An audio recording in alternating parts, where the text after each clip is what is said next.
Ministri i Arsimit Mirela Kumbaro pati një takim këshillues me përfaqësues të Këshillit Kombëtar të Prindërve me qëllim forcimin e mekanizmave të komunikimit mes institucioneve arsimore dhe prindërve. Gjatë fjalës së saj, ministra Kumbaro u shpreh se sa më të mëdha të jenë përpjekjet e përbashkëta për të përmirësuar këtë komunikim, aq më e lartë do të jetë mirëqenia e fëmijëve dhe aq më e madhe do të jetë siguria e tyre. Fillimi i një takimi zinxhir që mendojmë që ne si ministri, si drejtori, si agjenci, si mësues, si të doni, pra le të themi gjithë ekipi dhe gjithë skuadra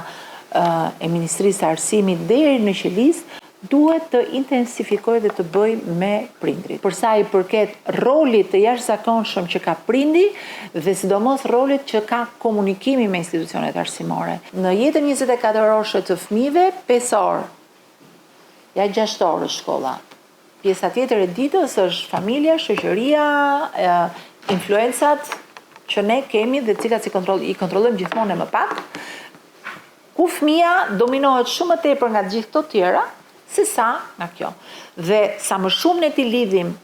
këto hallka, aq më mirë mund ta orientojmë fëmijën në rrugën e duhur të edukimit. Nëse këto hallka janë të shkëputura, atje ku familja është e fortë dhe prindrit e luajnë këtë rol dhe e bëjnë vetë komunikimin, janë vetë që shkojnë ke shkolla, fëmia ecën më mirë. Është detyra jone e para, por këtu ju luan një rol shumë të madh për të gjetur bashkë të tjera rrugë, mënyra se si mund ta ndërtojmë këtë komunikimin dhe gati mendoj edhe se si mundet, siç bëjmë një punë shumë madhe për trajnimin e mësuesve, për çdo kurrikul 3, për rishikimin e proceseve, për mirësimin e kushteve për shkolla,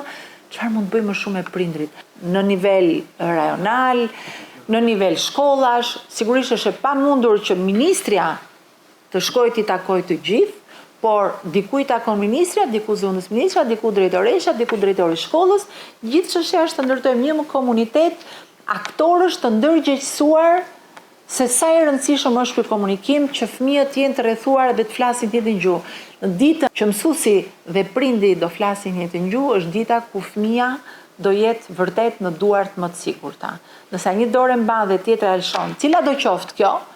gjithmonë kemi rrezikun që si një vazë delikate thyet, në rastin më të keq bëhet copa, në rastin më të mirë i dëmtohet diçka. Ministri i Arsimit ka marrë pjesë në disa tryeza për sigurinë e fëmijëve, mbrojtjen nga dhuna online, certifikimin e oficerëve të rinj të sigurisë, ku vazhdimisht ka theksuar rëndësinë e komuniteteve të ndërgjegjësuara të prindërve me qëllim që incidentet dhe rastet e dhunës të mundet të parandalohen.